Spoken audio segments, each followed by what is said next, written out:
Hello everyone, in this video we are trying to quickly jump to this chapter F4.5, interpreting annual time series with LandTrendr. So when we observe the time series, the main objective is to use the simple statistical models and that time series to extract the useful information about the changes that are occurring. And LandTrendr is one of these time series approaches that is used to characterize the time series of spectral values. Here, the spectral index is chosen such that it matches the types of changes being sought, and we can infer the surface changes from that spectral index, particularly using the different spectral index values over the time. And we see the progression, that is increase or decrease of values observed in each pixel. So that observation will help us to meaningfully interpret the growth or disturbance. The time series algorithms are designed in itself to leverage these observations of spectral values over time to isolate and describe the changes of interest. And we also need to ignore the uninteresting changes or the noise. So we have to differentiate that as well. And LandTrendr is one of those algorithms which uses the temporal segmentation strategy to distill a multi-year time series sequential straight line segments to observe the change processes occurring in each pixel. So it basically means it uses the images from range of years in a sequential basis, and it tries to observe the changes occurring in each pixel, in every pixel it means. And we need to ask the two questions here. So the chapter deals with this question. The first one is that, can the change of interest detectable by the spectral reflectance? So also, is the change that we are interested in is leaving any pattern in that spectral reflectance? If the answer is no, then the algorithm will not be able to find it. So the spectral reflectance should have this ability to really capture the change. And the two is, we need to identify the fitting parameters or the parameters that will allow the algorithm to capture the changes. And for that question, we need to look at the time series of individual pixels. And for this approach, LandTrendr is the nicest tool.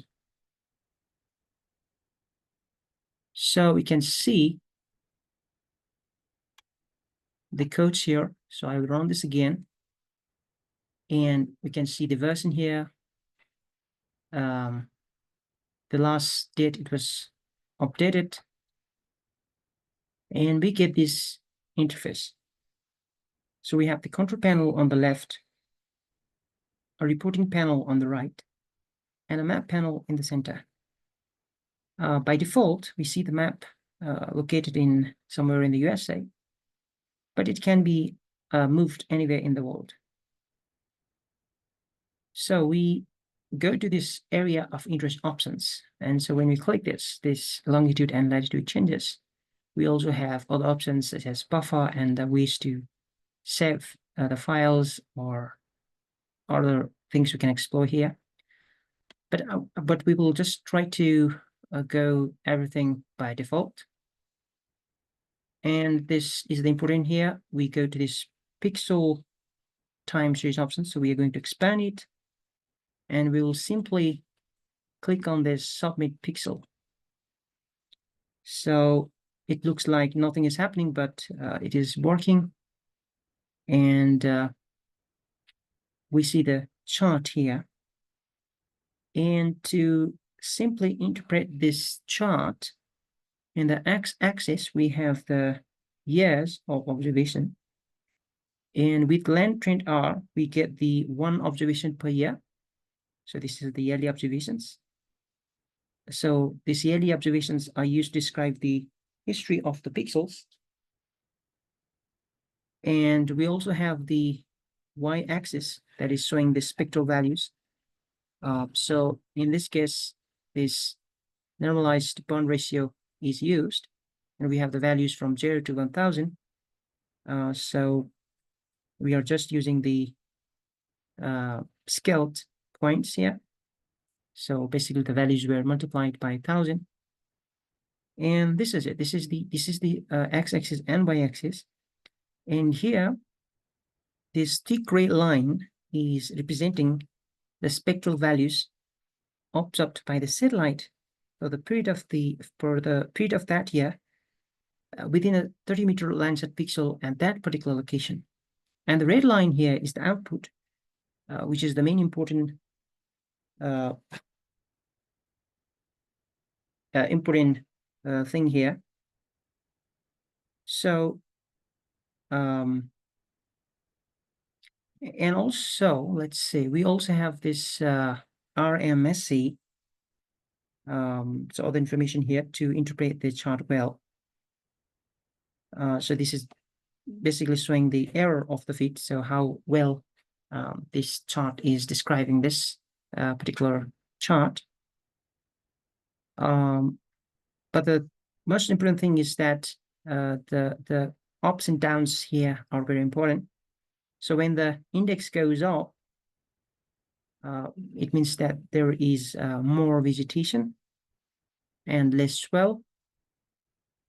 And when there is the abrupt drop here, when there is abrupt drop, it means that there was some kind of disturbance or some kind of changes that had occurred very quickly. And LandTrendr also suggests the advanced users to apply their own vegetation indices to see or to apply in this process. And we are also given with some options here, such as this one. So we can change the starting year and end year, and we can also change the date range. And this is useful to escape the seasonality. For instance, there can be snow, there can be water. So it depends on the place. And the other thing we need to be aware of here is the this one here, the define segmentation parameters. So we are provided with different parameters, and we can change these values. For instance, this minimum observations needed means the number of numbers of the clear observations while we run the fitting. So it means that the unfiltered years are over the fitting line. And other one is the spike threshold parameter. So it means the filtering, and the lower values means more severe filtering. And so these are basically the parameters. So I'm not exactly able to fully interpret this these segmentation parameters, but the chapter briefly says about the parameters, and the most important things are again these values that are helping to create this time series. And the other thing is, that we cannot really be really be using only one pixel in the process. So we are also interested in the behavior of all the other pixels in our study area. So for this, LandTrendr also has the option to create the maps. For this, there is this change filter options, and we have this different options to select the vegetation change type and select the vegetation change sort. So we have the options or to select loss again, which refers to the gain or loss of vegetation. So the disturbance is assumed to be related to the loss of vegetation. And again, LandTrendr suggests to use the this LandTrendr.js library to update or to add new functions there. And the other one is the select vegetation change sort, which allows us to choose the segment based on timing or duration.